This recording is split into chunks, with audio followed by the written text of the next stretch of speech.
శ్రీమాత్రే నమః. అందరికీ నమస్కారం అండి. ఈ వీడియోలో ఈరోజు పంచాంగ వివరాలతో పాటు ఎటువంటి విధి విధానాలు పాటించాలనేది తెలుసుకుందాం. 2026 ఆగస్టు 21 శుక్రవారం పంచాంగం. స్వస్తి శ్రీ చాంద్రమాన శ్రీ పరాప నామ సంవత్సరం దక్షిణాయనం వర్ష ఋతువు శ్రావణ మాసం శుక్లపక్షం నవమి తిథి.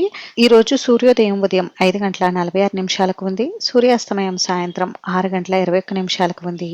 చంద్రోదయం మధ్యాహ్నం 1:32 ఉంది. చంద్రాస్తమయం తెల్లవారుజామున 12:39 ఉంది.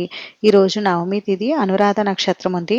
నవమి తిథి రాత్రి 11:33 ఉంది. తదుపరి దశమి తిథి వస్తుంది. అనురాధ నక్షత్రం మధ్యాహ్నం 1:15 ఉంది. తదుపరి జ్యేష్ఠ నక్షత్రం వస్తుంది. యోగమైంద్రం ఉదయం 6:58 వరకు ఉంది. తదుపరి వైద్రుతి. కరణం బాలువ ఉదయం 10:44 వరకు ఉంది. తదుపరి కౌలువ రాత్రి 11:37 వరకు ఉంది. తదుపరి తైతుల. ఇప్పుడు ఈ రోజు ఉన్నటువంటి శుభ సమయాల వివరాలు తెలుసుకుందాం. బ్రహ్మ ముహూర్తం తెల్లవారుజామున 4:28 నుండి 5:16 వరకు ఉంది. అభిజిత్ ముహూర్తం ఉదయం 11:54 నుండి 12:44 వరకు ఉంది. ఈ రోజు అమృత కాలం అయితే లేదండి. శుభ సమయం సాయంత్రం 5 గంటల నుండి 6 గంటల వరకు ఉంది.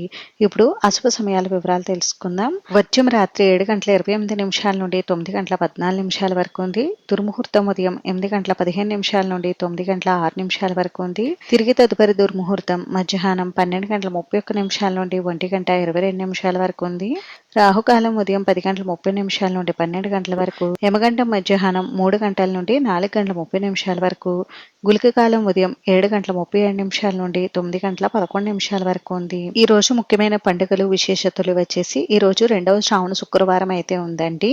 అలానే ఈ రోజు వరలక్ష్మి వ్రతాన్ని కూడా ఆచరించుకోవాలి. ఇంక ఈ రోజు మంచి రోజా కాదా అని అంటే ఈ రోజు మంచి రోజేనండి. పంచాంగం ప్రకారం ముఖ్యంగా ఈ రోజు వివాహం, గృహప్రవేశం, గృహారంభం, విగ్రహ ప్రతిష్టాపనకు, అన్నప్రాసన, పెండ్లి చూపులు చూసుకోవడానికి, నూతన వాహనాలు ప్రారంభించుకోవడానికి అనుకూలంగా ఉంది.